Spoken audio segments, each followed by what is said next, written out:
Hello, I'm Julia, and this is a little talk I wrote called 4 Ways to Spy on a Docker Container. And this talk is really about how containers work under the hood. It's not so much a how-to guide on how to use containers, because honestly, you'll see, some of it's going to get a little bit complicated. So in this talk, we're going to talk very briefly about what containers are good for, and then we're going to talk about 5 ways to spy on them, which are going to be PS, nsenter, find, hilariously, and this folder with information about your cgroups, and briefly Docker inspect. Everything in this talk is going to be Linux only. The reason for that is that Linux containers, Docker containers, only run on Linux, right? Technically, of course, Docker does run on Mac, but Docker for Mac uses a virtual machine, and Docker also runs on Windows, but really it runs on Linux by making Linux exist on Windows in the same way, right? So it doesn't really make sense to try to spy on a Docker container and see what it's doing outside of Linux. And I'm actually not sure if you can do this on a Mac, because I don't know if Docker, I know that Docker for Mac uses a VM, but I don't know if Docker will actually give you access to that VM. Anyway, I'm going to be doing all of this on my laptop, which is using Linux. And sort of the overall theme for this talk is going to be to spy on Docker containers without using Docker, right? So we're not going to be using any of Docker's, or not very much of Docker's tooling to spy on these containers. Instead, we're going to use other operating system tools kind of outside of Docker. Because Docker containers are, as we're going to see, they're just processes that run on your computer. So there's no need to necessarily use Docker to see what they're doing at all.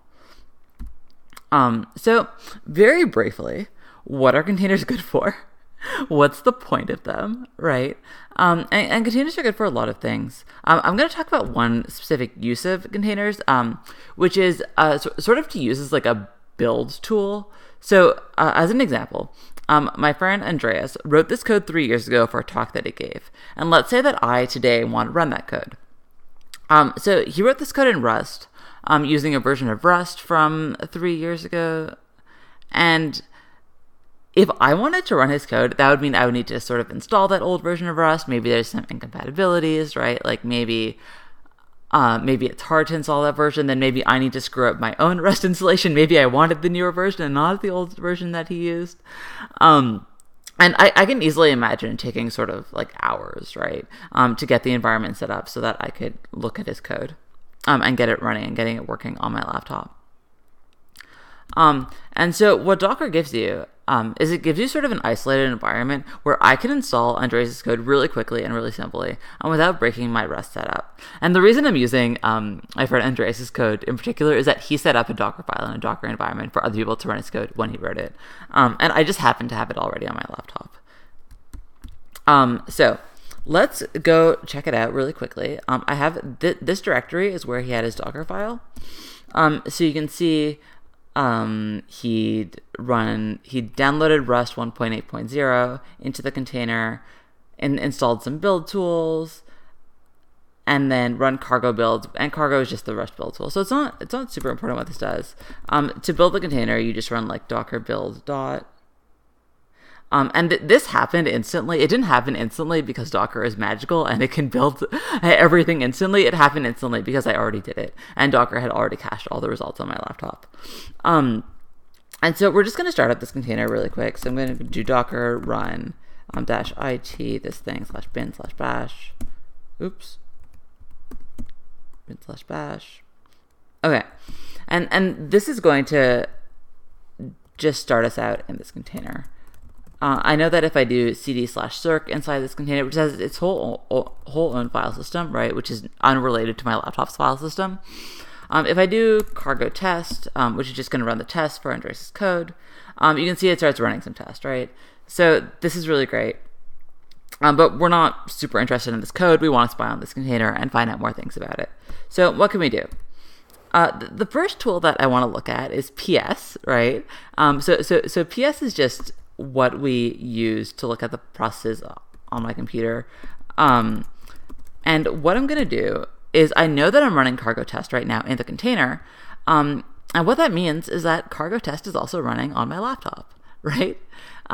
So because every process in this container is also a process on my laptop. So this process has PID 4836, right? And I can see like in PS already that it's using, I guess, this much memory. It's using maybe 0.2% of my CPU. I think I could, with this PID, maybe do like top-p 4836 to see what's going on. Oh, it looks like the process stopped, but we can run it again, and maybe run top on it. And we can see that it's using whatever, I guess 0.3% of my CPU, 0.1% of my memory, and it's been running for 5 seconds. So I think it's kind of nice that any container process is just kind of like a regular process on your container that you can look at, and you can look at it with any of the tools that you would use to look at any other container process. So that's cool. That's most of what I have to say about PS, right? A container is a group of processes. The next spy tool we're going to look at is called nsenter. And so let's actually quickly, we're going to look at PS tree really quick. Let's start cargo again. PS tree is this tool you can use to look at kind of the tree of processes. So here you can see I have this cargo process, which we looked at before. It's a child process of bash, which makes sense because I ran a cargo from the bash shell inside the container. And you can see that that's run by this thing called containerd shim. And containerd is just how Docker runs processes. Anyway, but the point is that I just wanted to get this PID of this bash process 4769.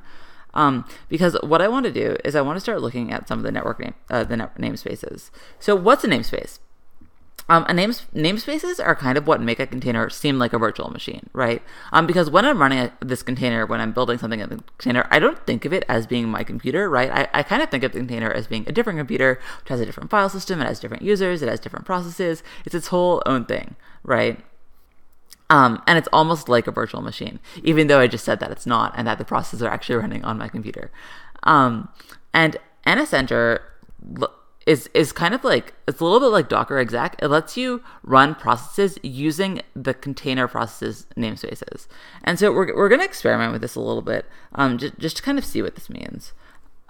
So we have, the way you use nsenter is -t is the target process. So I'm like, nsenter, I want you to run commands as if they have the same namespaces as this target process.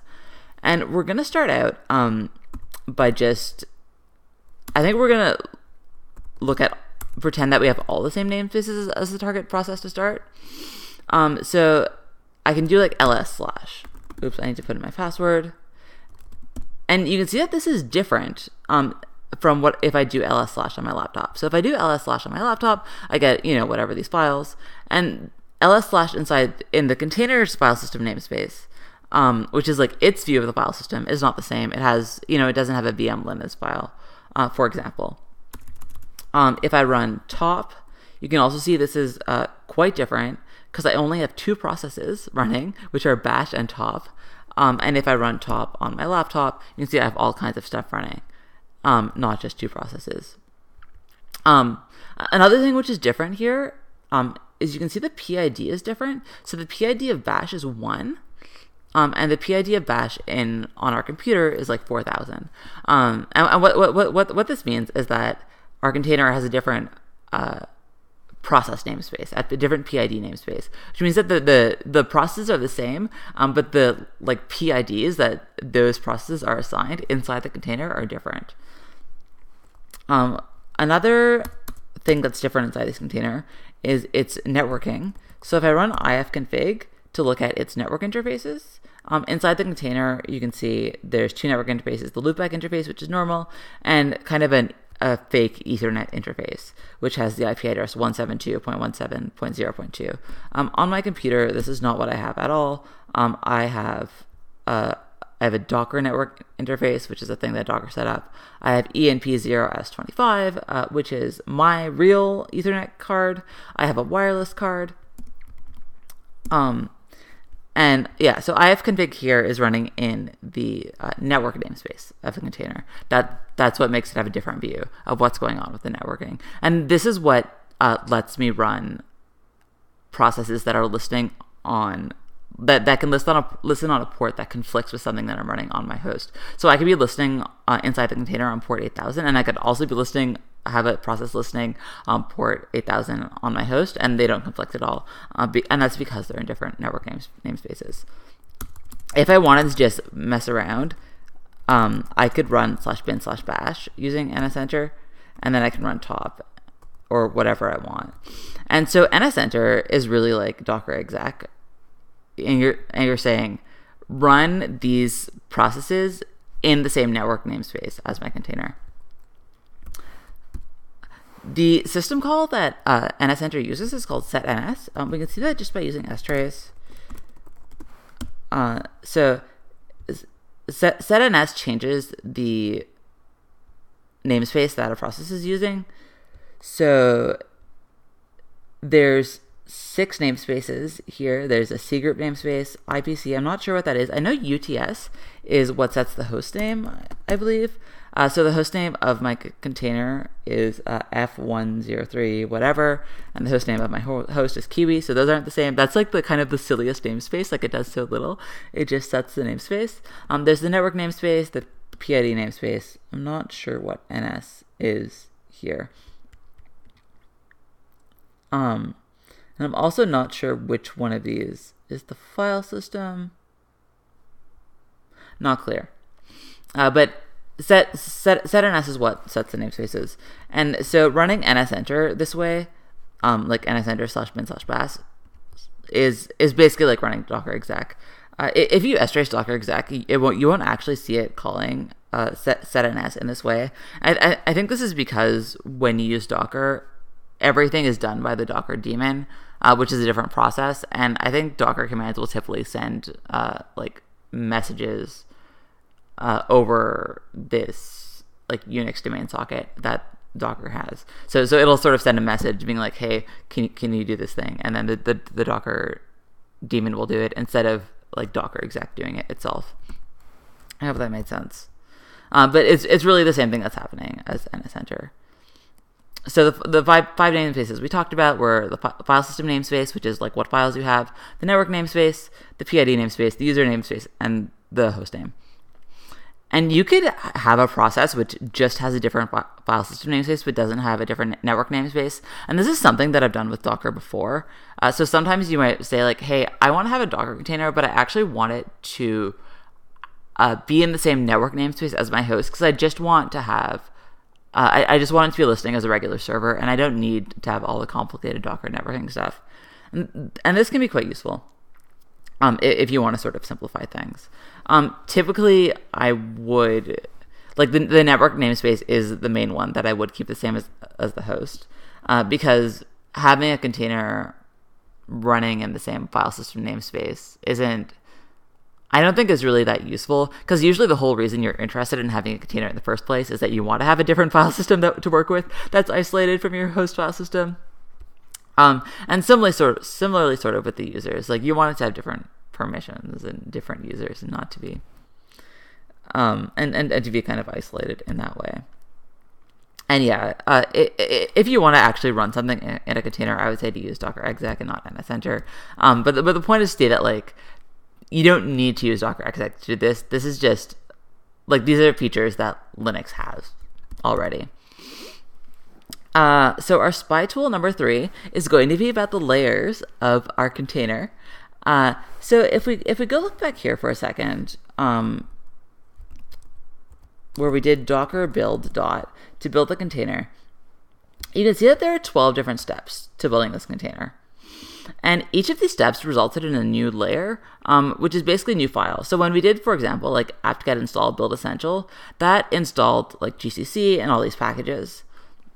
And all those files got installed as a layer. So like, what is a layer, right? Like, this is really abstract, and the whole point of this talk is to make some of this seem less abstract. So here's a comic I wrote about it a week ago. So the point of layers is kind of that Docker images can get really big. For example, you might install tons of packages. It could be like a gigabyte. It's a lot. And every time you run a container, that container needs to have a copy of the image that, like the base image that you want to be the file system for the container. And it would take a lot of disk space if you needed to make an actual copy of the image every single time. And so the way that this works is that you have these overlays, and what an overlay is that you have like the base system, which is a bunch of files, and then you have the containers changes to that system, which is a bunch of different files, and then the result gets merged into a different directory. And what this means is that many containers can use the same base image, and that they can share that base image without like making a copy every time, but they can act as if they had a copy. And you can make overlays yourself just by using mount on Linux. And I have this comic and a corresponding blog post if you want to read more about like how to do that exactly. That's not what we're going to talk about here because we're just going to be looking at the overlays for this one container. But basically what Docker does is it'll unpack the base image into a directory, it'll make another empty directory for changes, and then it'll overlay the new directory on top of the base directory, and then it'll start the container. And so if we say here that Docker has like unpacked the base image into a directory, what does that mean, right? Where is that directory? It should be on my laptop, right? And I say here that like every Docker layer is a folder on your computer. So where is that folder? And so I know kind of from memory that folder is in, where is it? /run/docker/overlay. No. Where is it? I found it before. Oh, /var/lib/docker/overlay2. That's right, of course. Oh yeah. And we're going to need to be root to do this. Just because that's what the permissions on that directory are. Okay, so we're in here, and we have all of these directories that are like SHA-SUMs of something, I guess, and they're named in a kind of confusing way. So let's find one of the layers that we're interested in. Let's say actually that we're interested in seeing what happened when we did apt-get install build essential. So that should be a layer, and I said that it has GCC in it, and I said that it should be in here somewhere. So let's see if that's true. I actually haven't tried this before, so it'll be kind of interesting. So we're just going to do find .-name GCC. Okay, great. So there it is. It looks like it's in this layer called 17896 blah blah blah. So let's go in here. I had an extra slash here. All right. So here you can see in this layer we have a file system, and this is from the root from slash. So if I look in like the bin directory, for example, you'll see that I have bin/bzmore, bzfgrep, bzcat that I guess are part of the build essential package. Interesting. And if I look in /user, okay, there's a lot there. That was maybe too much. But if we look in just maybe /user/bin, you can see it's installed GCC. There seems to be JQ in here, which is a little bit surprising because I wouldn't expect that to be in the build essential packet. You have Yak, which is a parser generator, or something. So anyway, these are the things that are in this layer. I kind of suspect, like, because SSH is in this layer, that maybe there are some files that weren't strictly changed in this layer, but maybe just were used when constructing this layer. Because there are some things here that I'm pretty sure were not part of the build essential package. And we can look at the size of this layer too, which is 2 gigabytes. So that's interesting. That doesn't really seem right. Let's run, because we actually, let's do find .-name GCC one more time.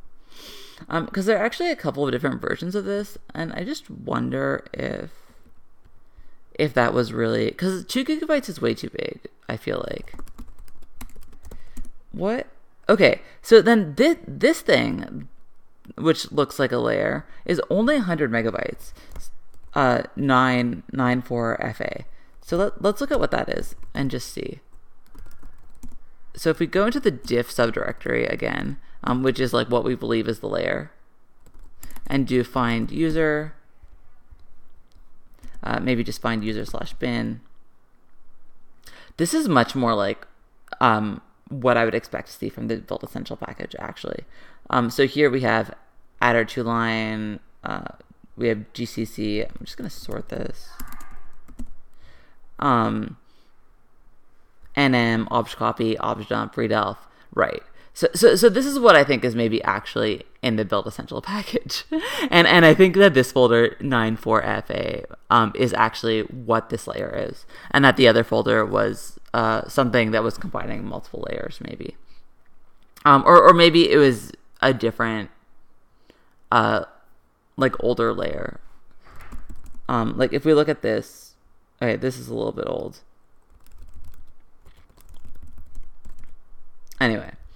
But we found a layer and we looked at it, and there's also a layer where Rust was installed, which we could find probably pretty quickly.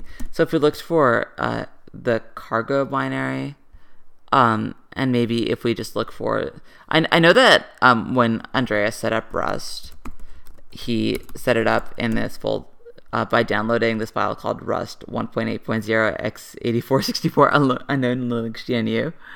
And I'm pretty sure that's this thing here, this layer F50EC.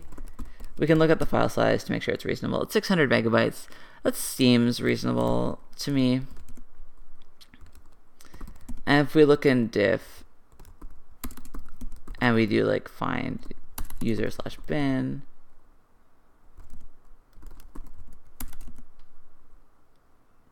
oh, it's in user/local/bin. So in this layer, in user local bin, we have rustc, rustgdb, cargo, and rustdoc, which makes sense that would be what the binaries in the Rust installation.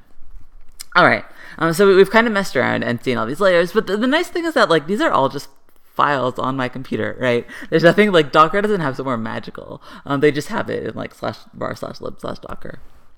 So that's cool, and I really love using find to find files. The other command that I used to look at this was a command called findmount. And I think that's how I figured out that it was in /var/lib/docker/overlay2. So findmount just finds things that are mounted on my computer. And yeah, so that kind of shows me that this has happened. That's all. Our fourth spy tool, and kind of the last one, is going to be /sys/fs/cgroup. And so cgroups are a way to limit and track the amount of memory and CPU that your containers are using. This is useful, especially if you have many different containers running on your computer, because you might want to say, look, you can't all use all the memory. Maybe you'll limit one to 200 megabytes of memory, and if it uses more than that, maybe you want to kill it, right? Especially on your laptop, this isn't so important, because if something uses a lot of memory, whatever, I'll just kill it myself manually. I don't need an automated system to do that for me. But in production, if you're running a bunch of containers on a server, it can be very useful to put some memory limits or CPU limits on your containers, right? Maybe you don't want each of them to be able to use all of the CPU, especially if you have a lot of very CPU intensive containers running. All right, so let's talk about cgroups. The first question is actually, what cgroups are my containers in, right? And so let's just go find the PID of our container again, of the process in our container again. So the PID is 4769, and I had to look this up online actually, and I think it was PS-o cgroup, right? PS-o cgroup will tell me the cgroups that this PID is in. And this is a little bit inscrutable, right? It's it's in this C group called F10 FC blah blah blah, right? Which okay, fine. But what I remembered is that there's this file system called /sys/fs/cgroup, and that has a lot of information about the C groups on my computer. So let's just find again actually in here, and just try to find something named after this weird thing, F103. Oops, I need to put some stars around that for it to work. Okay, beautiful. Great. So it says there's a memory C group, there's a CPU, There's one for CPU, and let's look at the memory. Let's say we're just interested in learning more about the memory that this container is using. So /sys, if you're not familiar with it, it's a file system, but the files aren't real files. They're sort of just like views into the state on your computer. So for example, we have like this file named memory.usage in bytes, which says 147.076.072. And what this file means is that process, this cgroup, is using this much memory. And I bet if I do something, like let's say I run cargo test again, So as soon as I ran cargo test, this jumped a lot and it started using like 600 megabytes of more memory, right? So this is kind of changing in real time as the container does its thing. It's not like literally writing this file to disk. This file is not on my hard drive. I just view into what's going on the computer. You can say there's this memory.limit in bytes. This is very big, and my assumption here is that there's just no limit based effectively on the memory that this container can use, which makes sense because I didn't set a limit. And there are some other things that I'm not sure what they mean, right? Like, well, there's memory.swappiness, which I guess I sort of know what it means, which might be like, it's like how eager this container should be to swap. So that's the C groups. We could try to look at the CPU one too, maybe. Though I'm not sure, like, why is there a comma here instead of a slash? This may not go well. Let's look really quickly.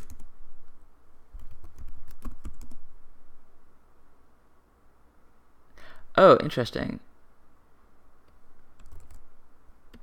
Is this? Oops, sorry. Okay, so this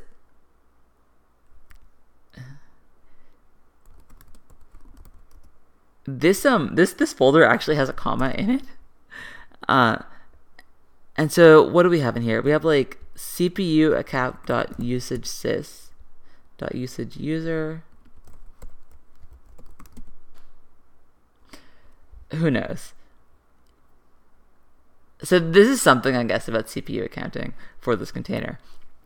But the nice thing here is just to know that there's a way you can see how much memory and CPU your individual containers are using. And typically you won't look at this directly by looking in like /sys, right? Like probably there's some other tool which will maybe track this for you and then send metrics about it to maybe some metric system, and then you can track your containers and it's beautiful. But this is kind of what's happening under the hood, is that the Linux cgroup system is tracking it for you. The last spy tool I want to talk about very quickly is Docker inspect. This isn't really that obscure, right? Because it's just, I just wanted to point it out. So if we run Docker ps, we see that we have one container running called Confident Robinson, or with this ID, F103FC, which was the same as the name of the cgroup that Docker assigned to the container, which makes sense that it would name the cgroup after the container ID. And then if we do Docker inspect on this container, we can see a bunch of information about what's going on with this container. And for example, so the graph driver is kind of a weird term, but it's basically the file system.